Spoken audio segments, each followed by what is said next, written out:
하나님의 말씀 함께 보도록 하겠습니다. 오늘 우리가 함께 은혜 나누실 하나님의 말씀은 에베소서 1장 17절부터 23절의 말씀입니다. 에베소서 1장 17절에서부터 23절의 말씀입니다.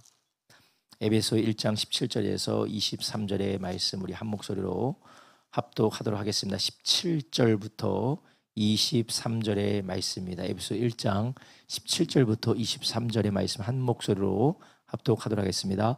우리 주 예수 그리스도의 하나님 영광의 아버지께서 지혜와 계시의 정신을 너에게 주사 하나님을 알게 하시고 너희 마음 눈을 밝히사 그의 부르심의 소망이 무엇이며 성도 안에서 그 기업의 영광의 풍성이 무엇이며 그 힘의 강력으로 역사하심을 따라 믿는 우리에게 베푸신 능력의 지극히 크심이 어떠한 것을 너희로 알게 하시기를 구하노라. 그 능력이 그리스도 안에서 역사하사 죽은 자들 가운데서 다시 살리시고 하늘에 자기의 오른편에 앉히사 모든 정사와 권세와 능력과 주관하는 자와 이 세상뿐 아니라 오는 세상에 일컫는 모든 이름 위에 뛰어나게 하시고 또 만물을 그 발 아래 복종하게 하시고 그를 만물 위에 교회의 머리로 주셨느니라. 교회는 그의 몸이니 만물 안에서 만물을 충만케 하는 자의 충만이니라. 아멘. 오늘 우리가 함께 읽은 에베소서 1장 17절에서 23절의 말씀을 중심으로 복음과 교회 공동체라는 제목을 가지고 함께 오늘도 은혜를 나누려고 합니다. 지난주에는 우리가 복음과 우리의 삶에 대해서 함께 나눴습니다. 그래서 우리가 하나님의 복음, 예수 그리스도의 복음으로 충만하게 될 때, 그리고 우리 복음으로 우리가 계속해서 삶을 살아나가려고 할 때 우리의 삶이 어떻게 변화되는지, 또 어떻게 우리의 삶이 하나님의 은혜로 가득하게 되는지에 대해서 우리가 함께 나눴습니다.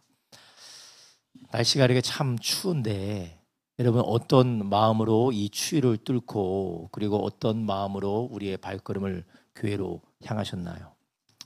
내가 원래 교회 다니는 사람이니까 좀 귀찮고 힘들고 어렵지만 오늘 교회에 가야지 하는 마음으로 오셨습니까? 아니면 정말 하나님께서 모든 것보다 우리에게 좋은 것을 주시는 하나님께서 오늘도 나의 삶에 은혜를 베푸실 것이다 라는 소망을 가지고 오셨나요? 만약 내가 와야 되기 때문에 왔다면 그것은 복음의 능력이라기보다는 우리가 내가 어떻게 해야 된다라는 나를 의지하고 나의 의지와 그리고 나의 의를 바라보는 그런 삶을 살아가는 시라고 볼 수가 있습니다. 그렇지만 우리가 내가 와야지, 내가 가야지 하는 마음보다는 내가 하나님이 오늘도 하나님께서 나에게 베푸시고 은혜 주실 것을 소망함으로 왔다면 이것이 복음의 능력인 줄 믿으시기 바랍니다. 여러분 우리 그리스도인들의 신앙생활이 이 복음으로 충만하지 않으면 우리도 모르는 사이에 의무감으로 사로잡히게 됩니다. 주일도 의무감으로, 기도도 의무감으로, 예배도 의무감으로, 그리고 봉사도 의무감으로, 헌금도 의무감으로, 우리가 성도들 서로를 살피고 그들을 위해서 섬기는 것도 우리가 의무감으로 그런 모든 일을 하게 됩니다. 그렇게 될 때 우리는 그것이 죄냐, 그것이 불의한 일이냐, 그것이 불법이냐를 따지기 전에 우리는 그런 신앙생활을 하게 될 때 하나님은 우리에게 허락하신 이런 놀라운 은혜를 우리가 누리지 못하는 것 때문에 그것이 우리에게 안타까운 일인 줄 아시기 바랍니다. 물론 믿음으로 하지 않는 것이 하나님 앞에 죄죠. 믿음으로 살지 않는 것이 하나님 앞에 죄입니다. 그런데 우리가 이런 죄냐 죄가 아니냐를 따지기 전에 우리가 이런 의무감으로 다니고 의무감으로 하다 보면 우리 안에 마음의 기쁨과 하나님으로부터 오는 능력을 우리가 상실하게 된다는 것이 얼마나 안타까운 일인지 모르겠습니다. 이런 우리가 사랑하는 자녀들을 의무감으로 보러 가는 일은 없습니다. 근데 손자, 손녀를 볼 때 막 의무감으로 봅니까? 아유, 내가 오늘 또 손자를 보러 가야 되네. 아유, 나 정말 이거 쉽지 않은 일인데. 그렇죠? 의무감으로 그러시죠? 전혀 안 해요. 사랑함으로 막 마음 가운데 불이 붙어서 새벽부터 오늘 손자, 손녀가 오는데 내가 어떻게 갈까? 오는 길은 미끄러지지 않을까? 무슨 일이 있지 않을까? 내가 가는 걱정이 아니라 그 사람이 올 걱정을 하죠. 이런 우리가 누군가를 사랑하다 보면 나에게 시선이 가기보다는 대상에게 시선이 가기 마련입니다. 우리가 하나님 앞에 신앙생활하는 그 삶에서 우리가 내가 힘든 거, 내가 어려운 거, 내가 억지로 할 수밖에 없는 것을 우리가 집중한다라는 것은 그 자체가 우리가 하나님을 사랑으로 신앙생활하기보다는 내가 나의 의무감으로, 나의 의로 혹은 나의 두려움 때문에 신앙생활을 하는 것으로 우리는 볼 수가 있어요. 그런데 이것은 어떻게 보면 우리 모두가 다 피할 수 없는 굴레입니다. 저도 그렇고 여러분도 다 이것은 누구도 피할 수 없는 굴레예요. 우리가 하나님의 은혜에 시선을 조금만 비껴가면, 그분의 복음의 깊이에서 우리가 조금만 다른 데 눈을 돌리게 되면 우리 모두가 다 여기에서 빠져들어갈 수밖에 없는, 여기에 빠져들어갈 수밖에 없는 연약한 사람들입니다. 어느 누가 50년, 60년 신앙생활하는데 10년, 20년 신앙생활하는데 모든 매 순간순간을 기쁨과 즐거움과 자원함으로 한 사람이 있다면 찾아보기 힘들 것입니다. 아니, 아무도 없다고 해도 과언이 아니에요. 누구나 다 어떤 순간에는 의무감과 어떤 순간에는 어쩔 수 없이 내가 의무감에, 그리고 내가 마음의 두려움 때문에 혹은 마지못하는 그런 마음으로 우리가 하나님 앞에 나아갈 때가 있다는 것이에요. 근데 우리의 이런 연약함이 정당화시키자라는 말이 아니라 우리는 그분이 우리를 부르신 그 은혜 가운데 계속해서 부족해도, 연약해도 우리 가운데 아픔이 있다 할지라도 계속해서 그분의 은혜를 찾아가고 그 은혜를 누리는 것이 우리가 가야 될 길인 줄로 믿습니다. 우리가 그분의 은혜를 계속해서 묵상하고 하나님이 우리를 부르신 그 복음을 끝까지 붙들 때에 우리는 넉넉히 그 나라에 들어가게 하실 뿐만 아니라 그 신앙생활을 풍성하게 누리는 역사가 있게 될 줄로 믿습니다. 여러분, 우리 안에 이런 억지로 되는 많은 일들이 가득하신 분이 계실 거예요. 많은 분들은 이렇게 이해합니다. 힘들고 어렵고 괴롭고 상황이 만만치 않기 때문에 우리 안에 마음이 점점 힘들어집니다라고 이야기할 수가 있어요. 예, 100번 이해가 갑니다. 정말 공감도 되기도 합니다. 그렇지만 하나님께서 우리에게 베푸신 게 놀라운 은혜는 죽음에서 다시 사는 놀라운 은혜인 줄로 믿습니다. 사망을 이기고 생명으로 부활케 하시는 하나님의 놀라운 복음의 능력이 저와 여러분에게 있는 줄 믿으시기 바랍니다. 그 복음이 무엇입니까? 우리를 있는 그대로 사랑하시며 우리의 힘과 능력이 아니라 하나님의 놀라우신 은혜로 말미암아 우리를 하나님의 자녀 삼아 주셨고, 또한 하나님의 놀라운 은혜의 자리에 우리를 초청하셨고 우리를 인도하신다라는 것입니다. 그게 내 힘과 나의 자격과 그리고 나의 능력 때문이 아니라 하나님의 사랑이기 때문에 그렇습니다. 그래서 우리가 지칠 때에도 우리가 자유할 수 있고 우리가 괴로울 때도 눈을 하나님께 돌릴 수 있게 되는 것입니다. 그래서 어떤 면에서 보면 우리가 억지로 한다라는 때에 두 가지 분류의 억지가 있죠. 하기 싫은데 억지로 하는 것과 하기 싫지만 그래도 하나님이 나를 위해서 하신 일을 기억하면서 내 감정과 나의 육체와 나의 환경은 정말 나를 붙들지만 그분의 은혜를 바라보며 어떤 면에서 보면 억지로 나아가는 그런 경우도 있을 것입니다. 우리 모두가 복음 때문에 나아가기를 주님의 이름으로 축원합니다. 그러게 될 때 어느 순간 하나님께서는 우리에게 복음의 능력을 경험하게 하셔서 하나님이 주시는 위로와 힘과 능력과 하나님이 주시는 기쁨을 누리게 하실 줄로 믿습니다. 그래서 사도 바울이 고린도후서에 보면 내가 살 소망까지 끊어졌었다. 그렇지만 우리를 위로하시는 하나님께서 나에게 살게 하시고 생명으로 위로해 주셨다는 것이에요. 여러분, 우리가 살 소망까지 끊어지는 때가 올 수도 있습니다. 그렇지만 위로의 하나님이 우리와 늘 함께 하셔서 그분이 우리를 위해서 하신 일들을 바라보는 저와 여러분 되게 하실 줄로 믿습니다. 그래서 우리가 이런 복음으로 삶을 살아갈 때 우리는 두려움이나 욕심에 매이지 않고 우리는 하나님의 사랑을 신뢰함으로 우리가 나아갈 수 있다는 것이에요. 우리가 무엇을 하든지 하나님을 신뢰함으로 살아가시기를 주님의 이름으로 축원합니다. 이게 바로 의인은 믿음으로 말미암아 산다라는 것이에요. 그러니까 뭐를 믿느냐? 나의 지위와 나의 능력과 나의 행위와 그리고 내 모습을 믿는 것이 아니라 무엇을 의지한다고요? 하나님의 사랑을 신뢰하는 것이에요. 비록 나는 부족하지만, 비록 나는 실수했지만, 나는 내가 보기에도 앞으로도 개선의 여지가 없어 보이지만 하나님을 신뢰함으로 다시 한번 하나님 앞에 나가고 주님의 말씀대로 살기 위해서 우리의 삶을 드리는 저와 여러분 되길 주님의 이름으로 축원합니다. 내 판단과 나의 생각과 그리고 나의 경험으로는 나는 망했어. 나는 더 이상 개선의 여지도 없고 어떻게 해야 될지 모르는 절망적인 상황이에요. 그렇지만 우리는 복음으로 사는 사람은 하나님의 사랑을 신뢰함으로 자기를 부인하고 주님이 주실 좋은 것들을 기대하며 기도하게 될 줄로 믿습니다. 그래서 우리가 기도하는 이유가 무엇입니까? 어차피 망할 것처럼 보이지만 그래도 기도하면 뭔가 될 것 같으니까 기도하는 것이 아니라 내 주변에는 아무런 기대가 없고 소망도 없어 보이지만 하나님의 사랑을 의지하여 그분의 약속을 붙들고 선을 구하는 저와 여러분 되길 주님의 이름으로 축원합니다. 이렇게 될 때 우리 자신에 대한 태도가 바뀌게 되죠.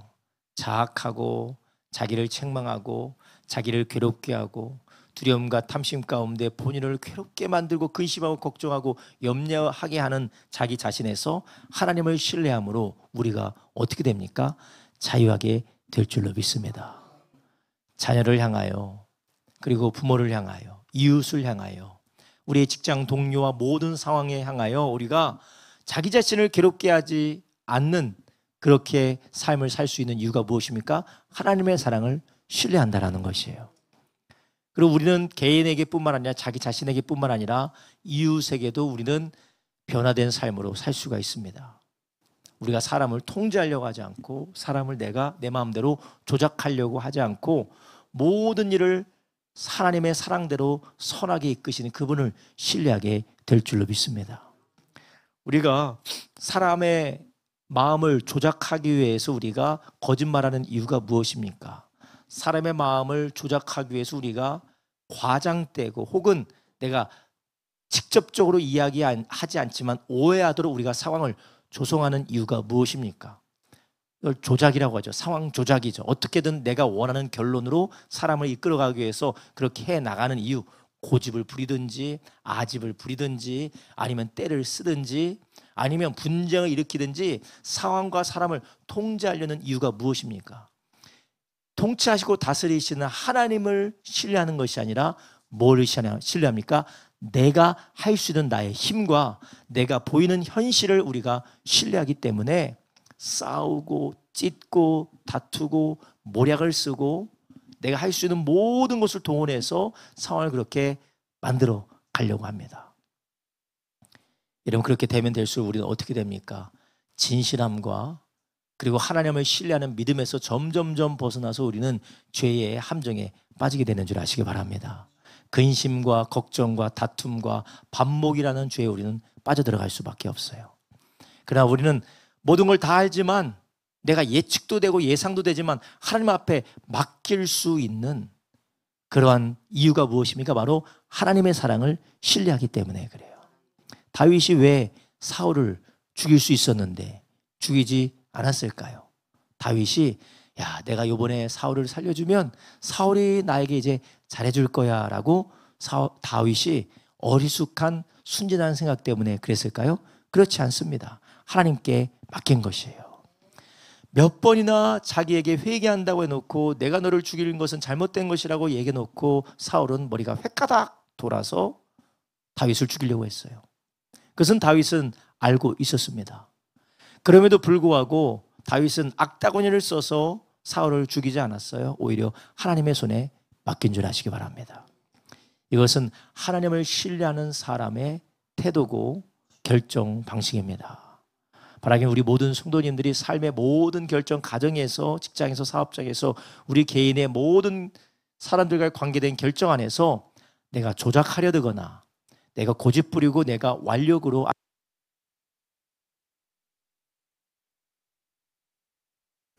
아니면 내가 할 수 있는 위력을 행해서, 유아실에 들리나요? 위력을 행해서, 감사합니다.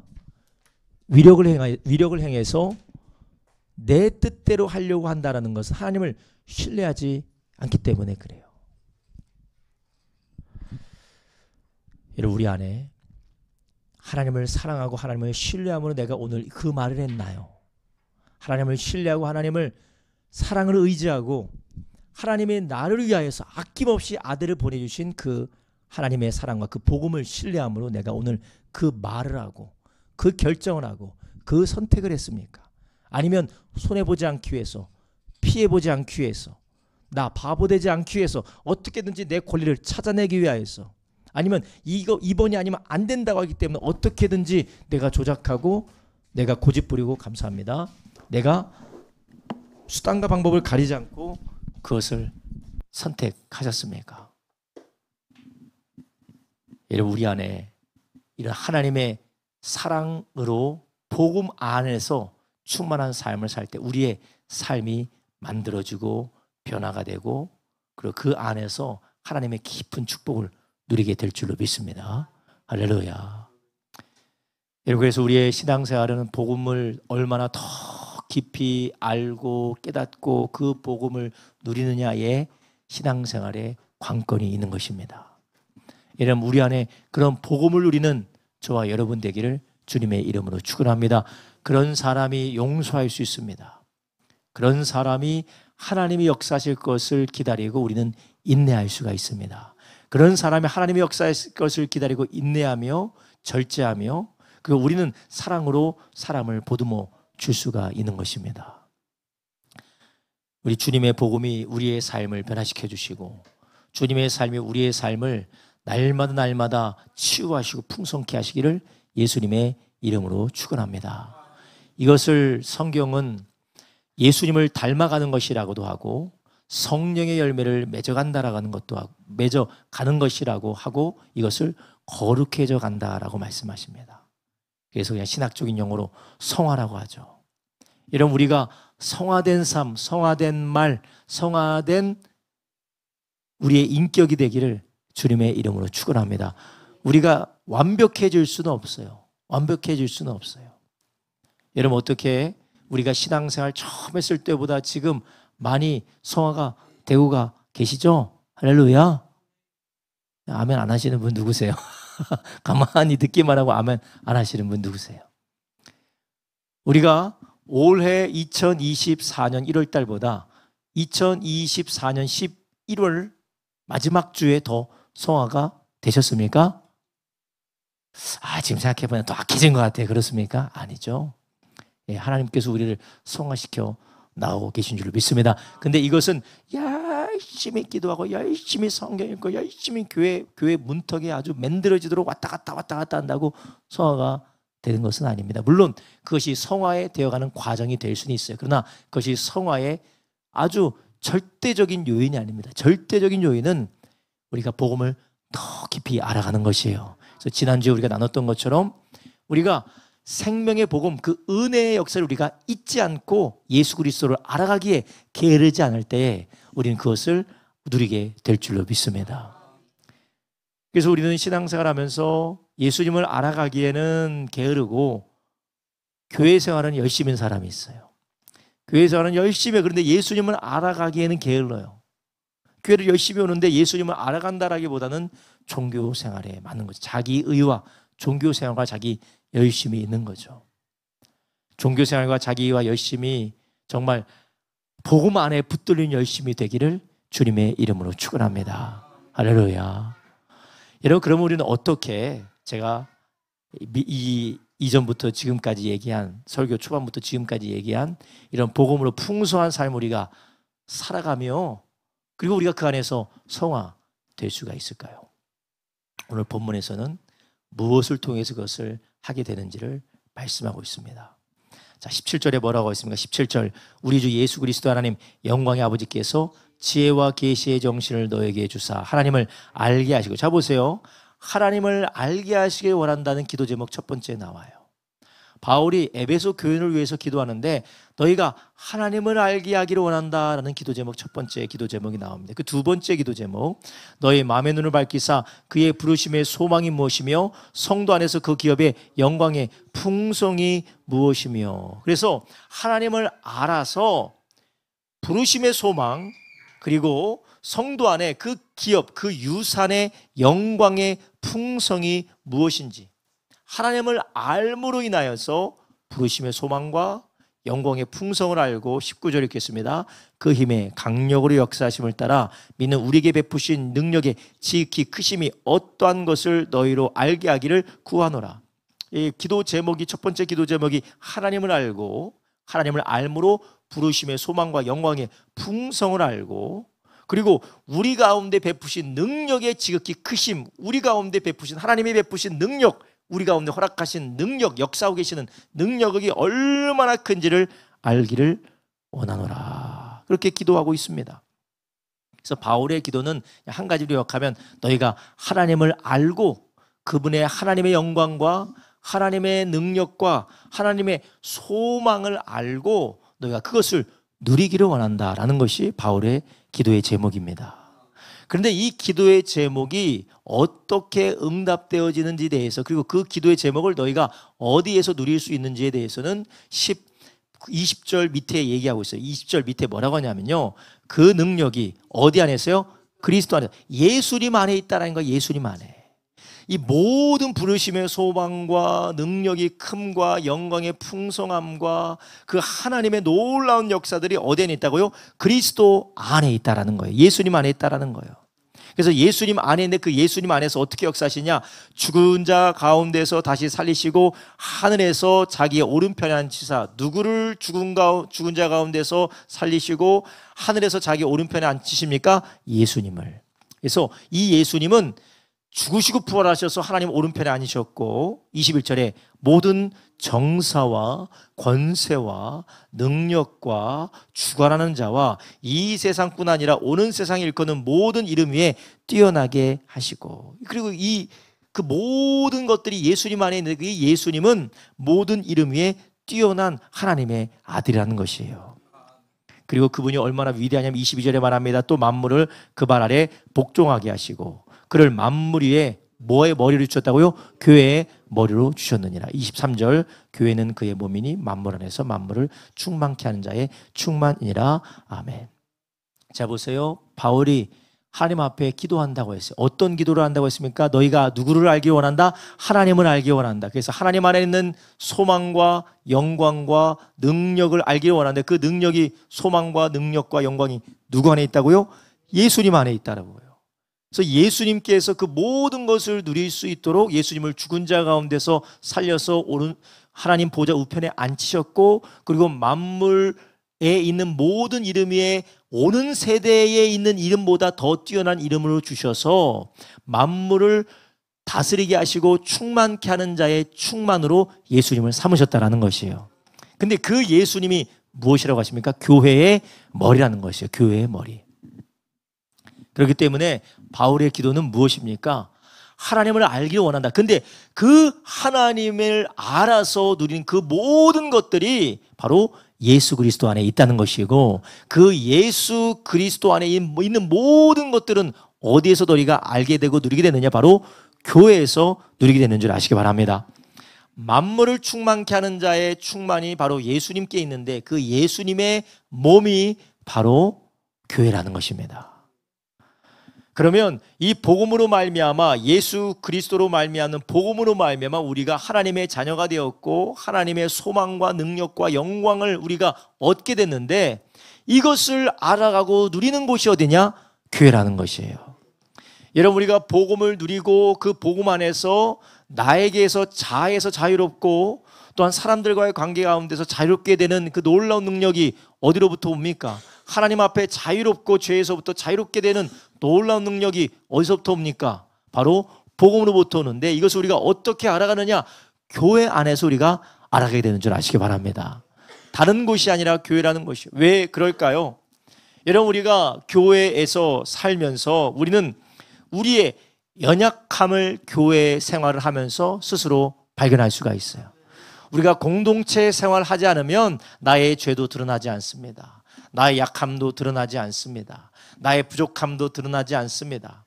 내가 섬길 기회도 없고 내가 헌신해야 될 기회도 없고 아무런 기회도 없어요. 그러나 우리가 교회 생활을 하면서 복음을 들을 뿐만 아니라 그 복음을 적용할 수 있는 수없는 우리의 연약함이 드러나는 자리가 바로 교회인 줄 아시기 바랍니다. 목사님, 세상에서 제 연약함이 드러났는데요, 여러분, 연약함이 드러나는 거하고 연약함이 드러날 때 그것을 복음으로 새롭게 하고 복음으로 치유되는 것은 다른 것인 줄 아시기 바랍니다. 이런 우리가 집에서도 아프고 학교에서도 아프고 우리가 직장에서도 아파요. 그냥 우리에서 병원에서 아프면 어떻게 됩니까? 병원에서 아프면 병원은 어떻게 해줘요? 치료해 주는 겁니다. 병원에서 아프면 병원에서 진단이 되고 거기서 치료가 됩니다. 여러분, 교회는 우리의 죄와 우리의 연약함과 우리의 모든 무너진 것들이 교회 안에서 드러나게 돼 있어요. 말씀으로 드러나고 관계로 드러나고 성령의 인도하심 가운데 드러나게 되어져 있습니다. 교회 생활을 하면 할수록 옆에 있는 성도님들이 천사와 같이 보인다는 건 신앙생활에 반만하신 거예요. 교회 생활하면 신앙생활 하면 할수록 내 옆에 있는 집사님이 권사님이 우리 교회 성도님들이 좋은 것 같지만 참 마음에 들지 않고 어쩌다가 이분은 이렇게 생겨 먹으셨을까라고 생각하는 경우가 있습니까? 없습니까? 없으신가 봐요. 다들 천사셔서 없으신가 봐요. 천사 분치를 하셔서 그러신가요? 예? 다 있단 말이에요. 저도 있어요. 성도님들이 저를 볼 때도 그럴 것이고 제가 성도님 볼 때도 그렇고 다 그런 게 있단 말이에요. 그런데 교회는 달라요. 교회는 무엇이 다르냐? 우리가 교회 안에서는 복음으로 그것을 적용하는 것이에요. 복음으로 그것을 적용함으로 우리는 그 안에서 복음의 능력을 경험하고 복음의 능력을 맛보고 복음을 알아가게 되는 줄 아시기 바랍니다. 직장에서 아프면 병원 가라고. 왜 직장에서 아프냐고 해요. 집에서 아프면 병원 가라고 합니다. 왜 집에서 아파서 괴롭게 하냐고 해요. 여러분, 병원 가면 어떻게 합니까? 치료해 주잖아요. 진단해 주고 치료해 주잖아요. 여러분, 세상 어느 곳에서도 복음이 적용되지 않으면 단지 그것은 윤리이고 도덕이고 인간의 어떤 인간의 수준에 되는 자기 중심적인 사랑은 될 수 있지만 복음으로 적용은 되지 않습니다. 그렇지만 교회는 하나님의 성령 인도받고 말씀으로 다스림을 받는 교회라면 거기에서 우리는 복음으로 서로를 돌보고 서로가 복음 안에 세워지게 되는 줄로 믿습니다. 여러분, 그렇기 때문에 우리는 이 복음이 적용되어지는 곳이 바로 교회입니다. 그래서 우리는 교회 생활을 해야 되고 교회 생활을 하되 어떻게 되냐? 잘해야 돼요. 여러분, 교회는 숨을 곳이 없어야 됩니다. 우리 교회는 이 교회가 조그만해가지고, 그죠? 교회가 조그만해서 숨을 곳이 없어요. 저 숨을 곳이 없어. 숨기를 좋아하는 사람은 우리 교회가 얼마나 무서울까? 저 문 닫히면 갈 데가 없어. 저 문 닫히면 갈 데가 없어요. 게다가 누가 빠지는지 다 보여. 누가 어떻게 행동하는지 다 보여. 숨길 수가 없어요. 요즘과 같이 익명성이 보장이 되고 프라이버시가 참 존중이 되는 사회가 얼마나 있겠습냐, 얼마나 있었겠냐마는 그렇지만 하나님께서 말씀하시는 이 몸된 교회의 모습은 숨길 것이 없고 연약함이 드러날 뿐만 아니라 그 연약함이 드러날 때 잘라내고 그것을 정죄하고 죽여버리는 것이 아니라 살리는 것이 주님의 몸된 교회인 줄 아시기 바랍니다.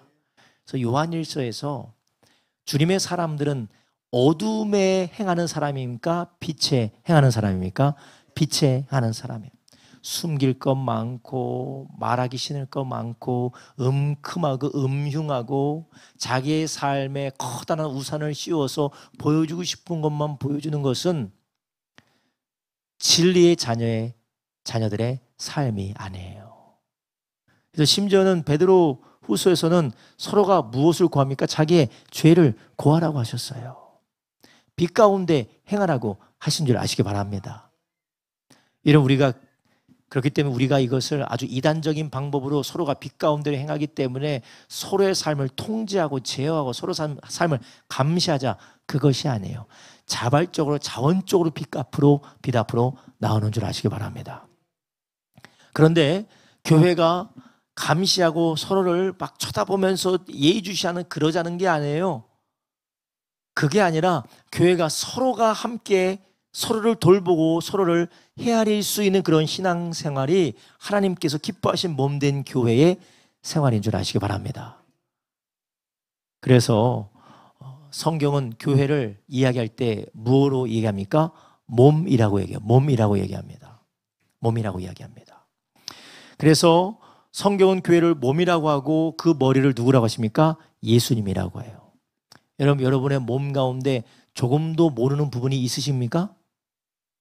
성도님의 몸 다 아세요? 목, 손, 다리, 손가락, 발가락 다 몸의 모든 부분을 다 속속들이 다 알고 계세요? 모르고 계세요? 다 알고 있죠. 성경은 우리가 다 하나된 몸이다, 한 형제 자매다라고 말씀하세요. 먼저는 형제 자매를 이야기하기 전에 먼저는 몸이라고 말씀하세요. 그래서 에베소서 4장 1절부터 6절에 이렇게 말씀하세요. 에베소서 4장 1절에서 6절 이렇게 말하죠.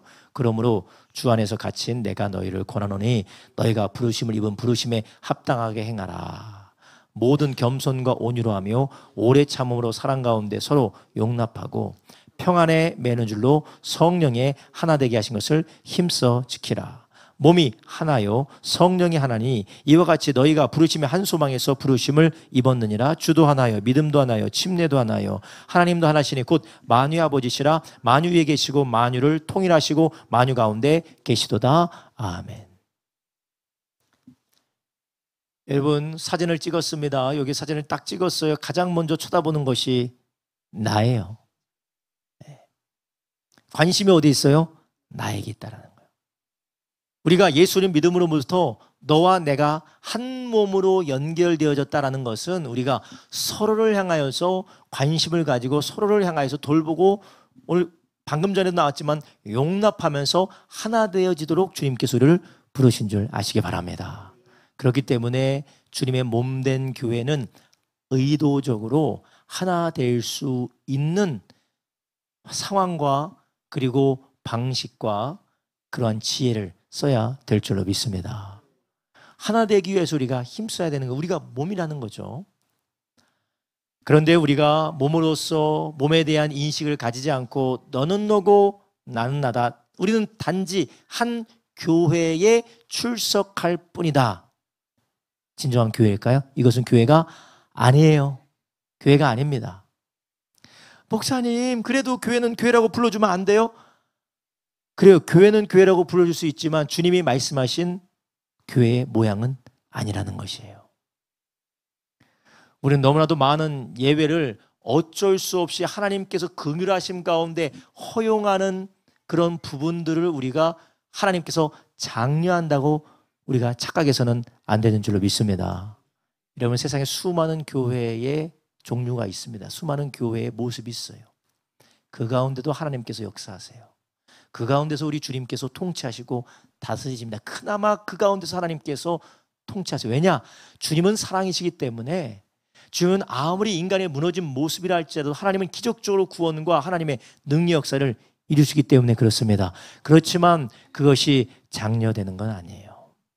주님이 그것을 장려하시고 그것을 기뻐하시는 것이 아닙니다. 오히려 하나님이 원하지 않고 하나님께서 슬퍼하시는 그런 모습으로 인하여서 사탄이 세를 얻고 주님의 교회를 욕되게 하는 줄 아시기 바랍니다. 그렇기 때문에 우리가 교만하자, 또 우리가 비판적이자 비난적이자라는 건 아니지만 우리가 정말 주님께서 기뻐하시고 우리에게 보여주신 교회의 원형을 우리가 바라보고 함께 적용해 나가시기를 주님의 이름으로 축원합니다. 이런 우리가 성도들 한 사람 한 사람에게 관심이 없고 니는 니고 나는 나다. 특별히 우리가 몸된 교회 정회원으로 함께 교회에 몸된 교회 지체로 헌신한 사람뿐만 아니라 그 사람 본인뿐만 아니라 둘러싼 공동체도 어떤 사람에 대해서 무관심하거나 그 사람에 대해서 외면해서는 안 됩니다. 개인도 그래야 될 뿐만 아니라 공동체도 그래서는 안 돼요. 그럼 우리는 어떻게 되겠습니까? 하나 되기를 힘쓰시기를 주님의 이름으로 축원합니다. 고린도전서 12장에 이것을 아주 절절하게 말씀하고 있어요. 고린도전서 12장 12절부터 27절은 상당히 긴 부분을 교회가 왜 몸이어야 되는지, 몸으로 이해하고 어떻게 몸으로서 적용해야 되는지를 아주 구구절절하게 말씀하고 있어요. 한번 보겠습니다. 몸은 하나인데 많은 지체가 있고 몸의 지체가 많으나 한 몸임과 같이 그리스도도 그러하니라. 우리가 유대인이나 헬라인이나 종이나 자유자나 다 한 성령으로 침례를 받아 한 몸이 되었고 다 한 성령을 마시게 하셨느니라. 몸은 한 지체뿐 아니요 여럿이니 만일 발이 이르되 나는 손이 아니니 몸에 붙지 아니하였다 할지라도 이로 인하여 몸에 붙지 아니하는 것이 아니요 또 귀가 이르되 나는 눈이 아니니 몸에 붙지 아니하였다 할지라도 이로 인하여 몸에 붙지 아니하는 것이 아니니 만일 온몸이 눈이면 듣는 곳은 어디며 몸이 듣는 곳이면 냄새 맡는 곳은 어디뇨 그러나 이제 하나님이 그 원하시는 대로 지체를 각각 몸에 두셨으니 만일 다 한 지체뿐이면 몸은 어디뇨 이제 지체는 많으나 몸이 하나라. 눈이 손도로 내가 너를 쓸데없다거나 또한 머리가 발도로 내가 너를 쓸데없다거나 하지 못하리라. 이뿐 아니라 몸에 더 약하게 보이는 지체가 도리어 요긴하고 우리가 몸에 덜 귀히 여기는 그것들을 더욱 귀한 것으로 입혀주며 우리의 아름답지 못한 지체는 더욱 아름다운 것을 얻고 우리의 아름다운 지체는 요구할 것이 없으니 오직 하나님이 몸을 고르게 하여 부족한 지체에 존귀를 더하사 몸 가운데 분쟁이 없고 오직 여러 지체가 서로 같이 하여 돌보게 하셨으니 만일 한 지체가 고통을 받으면 모든 지체도 함께 고통받고 한 지체가 영광을 얻으면 모든 지체도 함께 즐거워하리니 너희는 그리스도의 몸이요 지체의 각 부분이라. 아멘. 우리 주님께서 바울을 통하여 아주 분명하게 우리는 교회의 몸된 지체라는 것을 말씀하고 있습니다. 한 몸이기 때문에 그 사람이 아프면 나도 아픈 거예요. 우리 교회에 질병으로 고통하는 분들이 있죠. 질병으로 괴로워하시는 분들, 병원에 입원하여 계신 분들, 부모님이 아파서 괴로워하는 사람들 다 똑같은 우리의 마음으로 살펴주시고 기도해 주시기를 주님의 이름으로 축원합니다. 우리는 그것을 통하여서 우리는 복음을 알아가고 그 복음을 누리게 되는 줄 아시기를 바랍니다.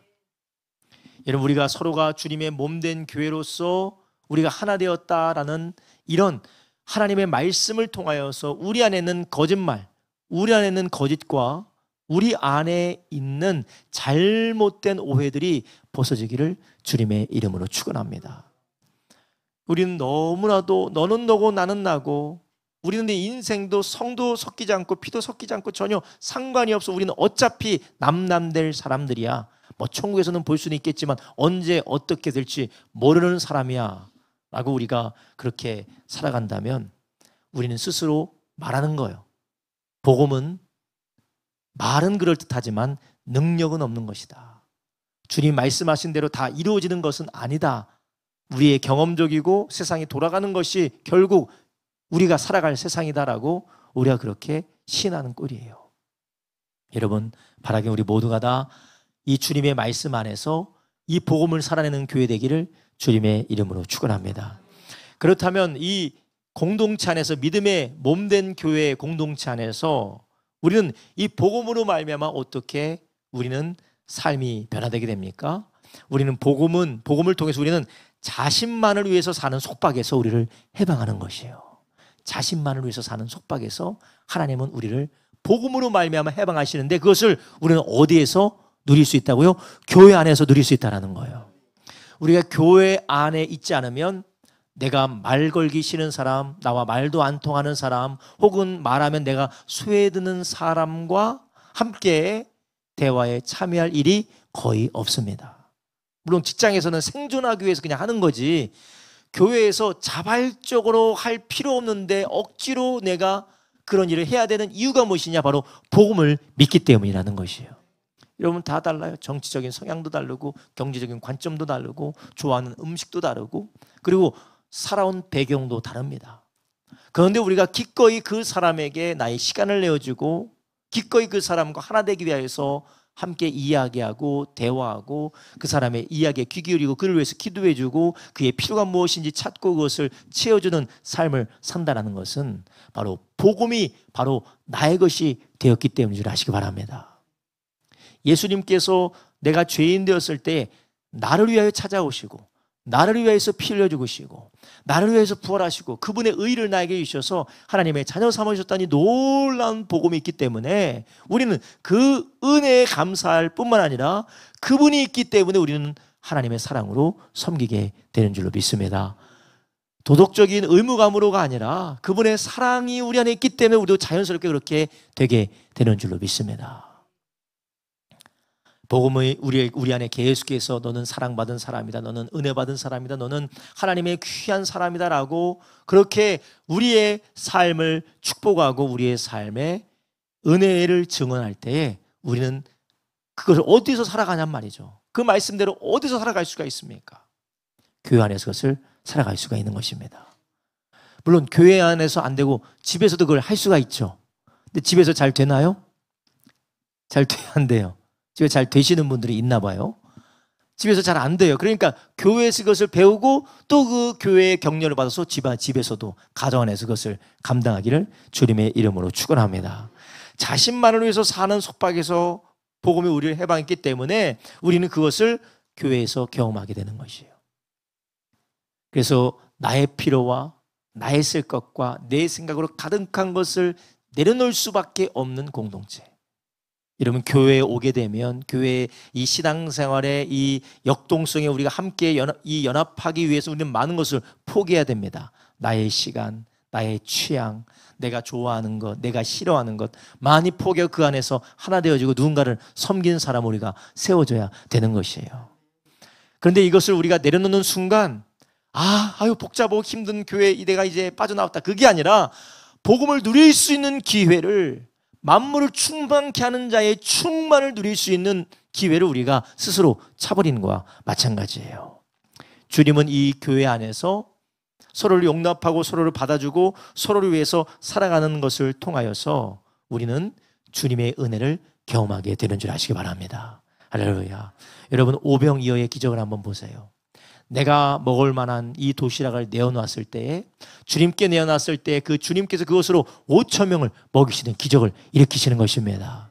여러분, 우리는 그것을 보게 되는 것입니다. 우리가 복음 안에서 서로의 연약함과 서로의 약함에도 불구하고 나의 자기중심적이고 또한 수고로운 수많은 일에도 불구하고 우리가 서로를 위해서 내어주고 서로를 축복해주고 누군가를 위해서 사는 섬김의 삶을 살아갈 때 우리는 자기중심적인 속박에서, 자아의 속박에서 풀어지게 되는 삶의 변화를 경험하게 될 줄로 믿습니다.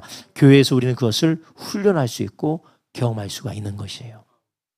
그래서 그것을 어떤 면에서 보면 성령의 인도하심 가운데, 성령의 인도함을 받는 리더십과 성령의 인도함을 받는 그런 상황들 가운데 우리는 계속해서 우리 주님의 도우심과 주님의 인도하심을 받게 되는 것입니다. 여러분, 그렇기 때문에 우리는 교회 안에서, 먼저는 교회 안에 모이는 것도 중요하지만 교회 안에서 이 복음을 계속해서 적응하시기를 주님의 이름으로 축원합니다. 나랑 편한 사람, 얘기가 편한 사람, 그런 사람들만 늘 이야기하면 결국 어떻게 됩니까? 당짓게 되는 거예요. 편한 사람들끼리만 이해한단 말이죠. 편한 사람들끼리만 이야기하고 내가 불편한 사람들은 다 가잖아요. 왜냐? 두려움이 있어요. 거절당할 것 같은 두려움. 그리고 내가 면이 상하고 그리고 내가 비참해질 것만 같은 두려움. 하나님의 사랑을 의지하는 것이 아니라 나의 경험과 나의 생각을 의지하게 되는 것이요, 복음을 적용하지 않는 것입니다. 그래서 우리가 목장 안에서도 친한 사람들끼리만, 편한 사람들끼리만, 얘기하고 싶은 사람들끼리만, 그리고 내가 하고 싶은 얘기를 하는 게 아니에요. 하나님께서 그 사람을 섬기게 하는 말을 하시기를 주님의 이름으로 축원합니다. 내가 하고 싶은 말이 무엇이에요? 이런 말이 죄송한데 꼰대처럼 내가 하고 싶은 말만 하는 거예요. 넌 이렇게 하고 넌 저렇게 하고 넌 저렇게 해야 된다. 하나님이 이 공동체를 세우기 위해서 하기 원하시는 말이 무엇인가? 내 자랑만 하는 거예요. 난 이렇게 잘했고 난 저렇게 잘했고 자식이 이렇게 잘됐고 저렇게 잘됐고 자식이 나한테 이렇게 잘해줬고 저렇게 잘해줬고, 내 자랑만 하는 거 아니에요. 누군가를 위로하고 세우고 누군가를 축복해 줄 수 있는 그러한 섬김이 저와 여러분의 있기를 예수님의 이름으로 축원합니다. 우리는 그것을 주님 안에서 경험하는 것이에요. 그래서 우리는 계속 그것을 적용해 나가기를 예수님의 이름으로 축원합니다. 그래서 그것을 통해서 우리는 이제 주님 안에서 섬기는 삶을 경험하게 되는 것이에요. 그래서 갈라디아 5장 13절부터 15절에 주님이 뭐라고 하셨습니까? 바울을 통해서 형제들아, 너희가 자유를 위하여 부르심을 입었으나 그러나 자유로 육체의 기회를 삼지 말고 오직 사랑으로 서로 종노릇 하여라. 아멘. 종노릇 하여라. 서로 종노릇 하여라. 아유, 내가 비싼 밥 먹고 내가 저 사람, 내가 무슨 빚졌다고, 내가 무슨 뭐 아쉬운 게 있다고 저 사람한테 그렇게 살아야 돼? 그런 마음이 아니라는 거죠. 우리가 자원하는 마음으로 누군가를 섬기고, 저 사람이 나를 알아주니까, 저 사람이 나를 인정해 주니까 그것이 아니라 자원하는 마음으로 섬기는 저와 여러분, 나를 내어주는 저와 여러분 되길 주님의 이름으로 축원합니다. 여러분, 그런데요, 제가 이렇게 앞에서 말씀을 드리지만 이것을 하시는 분은 한 교회에 100이라고 하면 한 30에서 많으면 25, 30밖에 되지 않아요. 여러분 아마 거기에 속한 분들일 겁니다. 30%밖에 되지 않아요. 그럼 나머지 70%는 무엇입니까? 이거 잘 몰라요. 잘 되지도 않고 잘 모르는 분들이 많아요. 그러한 분들을 우리는 어떻게 해야 될까요? 방금 전에 제가 말씀드렸죠? 어떻게 하라고요? 종노릇을 해주라라는 것이에요. 종노릇을 해주라. 여러분, 우리가 어떤 면에서 보면 내가 종인가 싶을 때가 있어요. 내가 종인가 싶을 때가 있어요. 나 혼자 기도 다 해주고, 나 혼자 교회 봉사 다 하고, 나 혼자 이거 다 하고, 나 혼자 다 하고, 쟤들은 그냥 막 교회에 좋은 것만 쏙쏙 빼먹기만 하는 것만 같고. 종이 어때요? 종이요. 쪽쪽쪽쪽 빨리는 게 종 아닙니까? 쪽쪽쪽 빨리는 게. 주인의 기쁨을 위해서만 살아가는 게, 조금 안 좋은 말로 착취당하는 게 종의 모습이잖아요. 어떤 면에서 보면 우리가 주님께서 주님이 우리를 위해서 해주신 그 일처럼 우리가 30%밖에 되지 않는 사람들이 많은 사람들을 섬기는 저와 여러분 되길 주님의 이름으로 축원합니다. 여러분, 그렇게 될 때 어떤 역사가 일어나게 됩니까? 이렇게 섬김을 통하여서 우리가 예수님 안에서 살아난 것처럼 그들이 주님 안에서 변화되고 살아나게 되는 줄로 믿습니다. 여러분, 어떨 때는 우리 안에 그런 나쁜 생각이 들어올 때가 있어요. 해봤자 소용이 없다. 해줘도 알아주지 않는다. 물론 우리가 지혜롭게 해야 되는 것은 있습니다. 성경에는 그런 말이 있죠. 거룩한 것을 돼지에게, 개에게, 진주를 개에게 던지지 말라라고 그렇게 예수님께서 친히 말씀하셨어요. 우리가 그런 모든 것들을 우리가 적절하게 행해야 되는 것도 있습니다. 그리고 때로는 우리가 아무나 용서해주고 아무나 화해하는 것이 아니기도 해요. 누군가가 회개하고 자기의 잘못을 알아차렸고 돌이킬 때 우리가 용서해주고 우리가 거기에서 화해하는 것도 있습니다. 그렇지만 우리가 예수님의 사랑으로 그 지혜 안에서 주님 주신 지혜와 주님 주신 그 경계 안에서 우리가 사랑하고 섬길 때에 결국 주님의 은혜로 변화되는 역사가 있게 될 줄로 믿습니다. 할렐루야. 여러분, 우리 안에 이러한 모습이 성령 안에서 계속해서 흘러나가시기를 예수님의 이름으로 축원합니다. 여러분, 그래서 우리 예수님께서 이렇게 말씀하셨죠. 요한복음 13장 13절에 이렇게 말씀하셨습니다. 너희가 나를 선생이라 또는 주라 하니 너희의 말이 옳도다. 내가 그러하다. 내가 주와 또는 선생이 되어서 너희 발을 씻겼으니 너희도 서로 발을 씻기는 것이 옳으니라. 내가 너희에게 행한 것 같이 너희도 행하게 하려 하여 본을 보였노라. 내가 진실로 너희에게 이르노니 종이 상전보다 크지 못하고 보냄을 받은 자가 보낸 자보다 크지 못하니 너희가 이것을 알고 행하면 복이 있으리라. 아멘. 여러분, 우리 안에 이런 주님께서 제자들을 사랑하시되 끝까지 사랑하시고 배반당할 걸 아시고 십자가에 못 박히실 때 모든 사람이 다 뿔뿔이 흩어질 것을 아시고 그들의 발을 마지막까지 씻겨줬던 것처럼 우리도 우리가 감당해야 될 선과 섬김의 일들을 끝까지 감당하는 저와 여러분 되길 주님의 이름으로 축원합니다. 근데 우리가 어떻게 그런 일을 할 수가 있겠습니까? 우리가 신앙생활 계속 하다 보면 바보 같을 때가 있어요. 정말 이 사람은 나를 이용해 먹는 건가? 도대체 왜 이렇게 나를 이렇게 취급하는 걸까? 물론 귀한 걸 몰라서 참 안타까운 경우도 있지만 그럴 때 우리는 무엇을 인정해야 됩니까? 우리 가운데 계신 예수님을 신뢰하시기를 주님의 이름으로 축원합니다. 주님은 우리의 선을 악으로 바꾸지 않으십니다. 우리가 바보처럼 할지라도 그것이 우리가 정말 멍해서 경계를 지을 줄 모르고 멍해서 끌려다니면서 사는 것이 아니라 정말 주님의 사랑으로 감당하는 것이라면 주님이 그것을 통하여서 선을 이루심을 믿으시기를 바랍니다. 그럴 때 우리는 끝까지 그 모든 것을 지속해 나갈 수가 있는 것입니다. 여러분, 또한 이러한 주님의 사랑으로 주님을 신뢰함을 우리가 섬기고 끝까지 주님의 역사를 신뢰할 때 우리는 주님이 하신 말씀처럼 형제를 용납하되 7번씩 70번이라도 용납하게 될 줄로 믿습니다. 에베소 4장 32절에 이렇게 말씀하시죠. 서로 인자하게 하며 불쌍히 여기며 서로 용납하기를 하나님이 그리스도 안에서 너희를 용서하심과 같이 하라. 아멘. 서로 용서하기를 어떻게 하라고요? 하나님이 그리스도 안에서 너희를 용서하심과 같이 하라. 할렐루야. 자, 한번 따라하면 서로 인자하게 하며 불쌍히 여기며 하나님께서 그리스도 안에서 너희를 용서하심과 같이 하라. 할렐루야. 자, 뭐 여기 계시면 어떻게 아내와 남편을 어떻게 용서하고 계시나요? 아, 역시 우리 노영지 집사님은 항상 용서하신대요. 잘못을 많이 하시나 봐요, 권사님. 잘못을 많이 하시나 봐요. 항상 용서하신다고. 얼마나 용서가 많으시면 암에 그냥 절로 그렇게 흘러나오시네요. 어떻게 이정미 집사님 용서 많이 하세요? 아니요. 아멘이 아니고 아니에요? 아멘이에요? 예, 아멘이에요. 어떻게 용서하십니까? 김정미 집사님? 예. 예, 저도 용서하려고 노력하고 있습니다. 저는 안 될 때가 없어요. 왜냐하면 잘못하는 게 없어요. 항상 제가 잘못하지 뭐 아내는 잘못하는 게 없어요. 근데 이충원 집사님도 많이 용서해 주시나요? 네. 거의 뭐 선택이 없는 것처럼 이야기를 하시네요. 용서하지 못할 방법이 없나 봐요. 그쪽 집은요. 버틸 수 있는 방법이 없나 봐요. 하나님의 은혜 때문인지 환경 때문인지 모르겠지만 버틸 방법이 없으신가 봅니다. 예, 우리가 왜 이렇게 용서해 줍니까? 주님이 우리를 용서해 주셨기 때문에. 주님이 우리를, 자 보세요.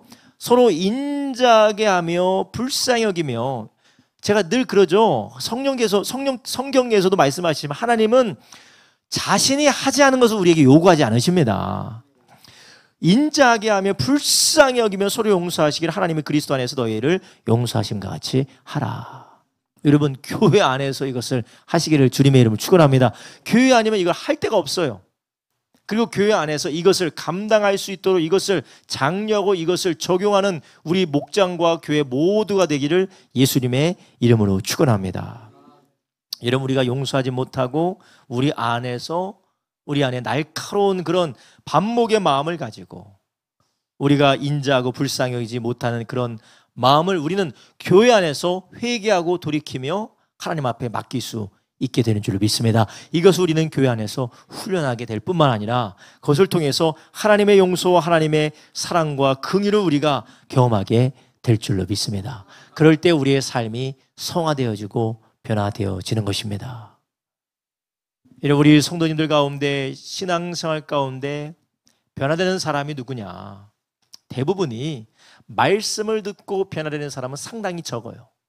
말씀을 듣고 변화되는 사람이라기보다는 그 말씀을 듣기 전에 옆에서 예수님처럼 하나님의 사랑으로 섬기는 사람의 섬김의 결과로 말씀을 듣고 변화되는 줄 아시기 바랍니다. 말씀만 듣고 변화되는 사람은 거의 없어요. 그 주변에서 그 말씀을 듣기까지 인도하여서 예수님께로 이끄는 그 사람의 섬김과 그 섬김이 납득이 되게 하는 말씀이 그에게 부딪힐 때에 바로 거기서 변화가 일어나게 되는 것입니다. 우리 교회가 그런 교회가 되기를 예수님의 이름으로 축원합니다.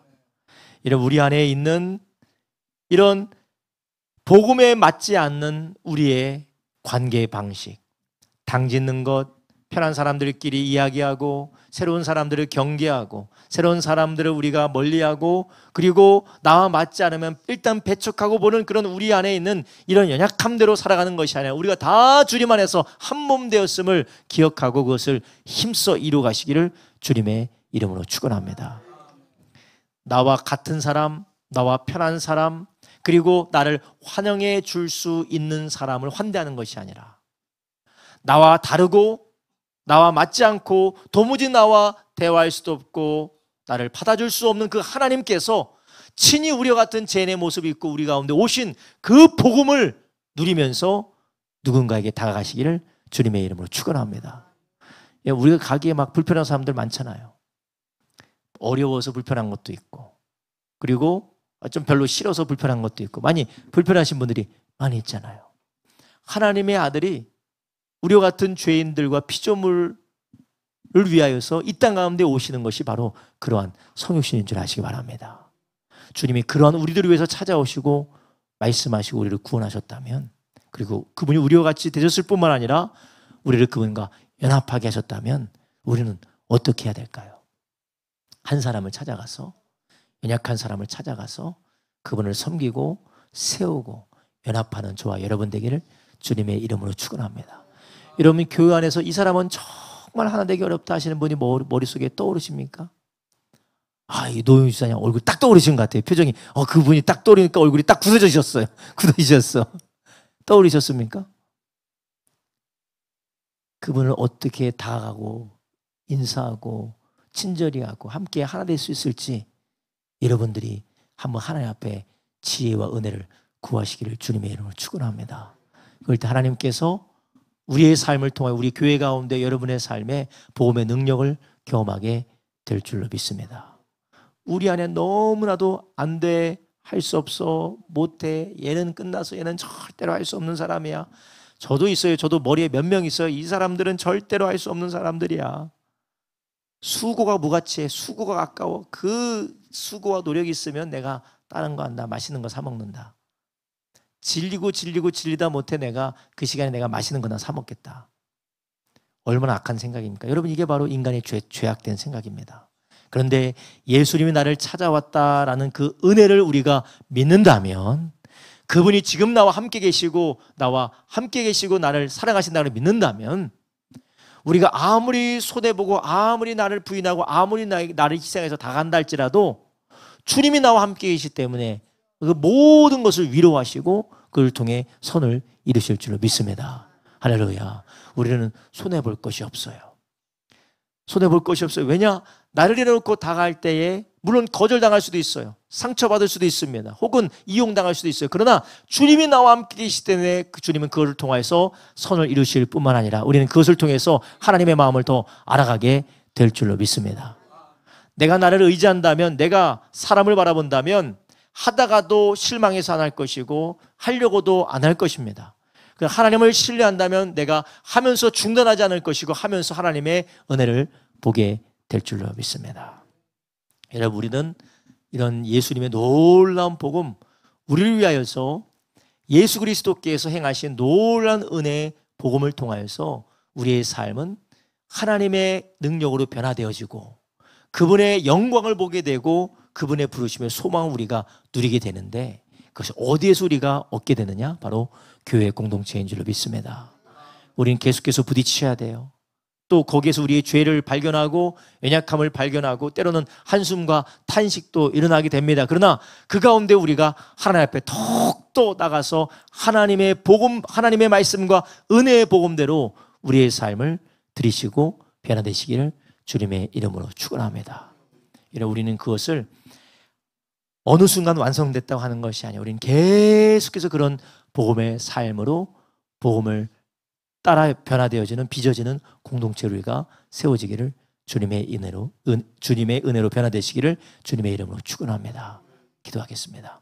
이 시간 우리 함께 기도하실 때, 주님, 우리가 주님의 몸된 교회 안에서 서로가 하나 되었던 것을 기억하고 서로에게 하나님의 받은 그 은혜를 흘려보내는 내가 되게 하여 주시옵소서. 하나님의 이 사랑이 우리 교회 목장 공동체 안에서 서로에게 흘러가게 하여 주시옵소서. 우리 교회 성도들 한 사람 한 사람에게 우리가 흘려보내게 하여 주시옵시고, 아버지 하나님, 우리 가정 안에서 이것들이 흘러나갈 수 있도록 주님 축복하여 주시옵소서. 하나님 아버지, 오직 교회 안에서 주님의 몸된 교회 안에서 이것을 경험할 수가 있는데, 하나님 아버지, 나는 불편하다고, 하나님 나는 맞지 않는다고, 나는 하기 싫다고, 내가 더 이상은 못하겠다고 포기했던 것을 주님 용서하여 주시옵소서. 이제는 주님의 사랑을 기억하며 그 안에서 주님의 뜻을 따라 행하는 우리 모두가 되게 하여 주시옵소서. 우리 다 같이 주여 세 번 물합심하여 기도합니다. 주여, 주여, 주여.